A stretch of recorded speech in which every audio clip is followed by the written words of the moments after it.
Hello, hi అందరికి. ఎంతో ఈజీగా సింపుల్గా చేసుకునే తలకాయ గ్రేవీ కర్రీ అయితే చేసి చూపిస్తున్నాను. చాలా అంటే చాలా ఈజీగా చేసుకోవచ్చు. ఎక్కువ మసాలాలు అవి ఇవి లేకుండా ఈజీ ప్రాసెస్లో అయితే చేసుకోవచ్చు. అవును, కానీ మీలో ఎంతమందికి మటన్ అంటే ఇష్టమో కామెంట్ అయితే మటన్ ఇష్టమా చికెన్ ఇష్టమా అది కూడా చెప్పండి. నాకైతే చికెన్ ఇష్టం, ఎక్కువ మటన్ తినను. మా వారైతే తలకాయ కూర తెచ్చేటప్పుడు చెప్తుండే తలకాయ లేని వాళ్ళు తలకాయ కూర తినాలని.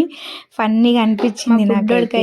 బ్రెయిన్ ఫ్రై అయితే ఫేవరెట్. కుక్కర్లో చేయడం వల్ల ఈజీగా అయిపోతుంది కర్రీ. 5 విజిల్స్ వస్తే చాలు, మంచిగా ఉడికిపోతుంది.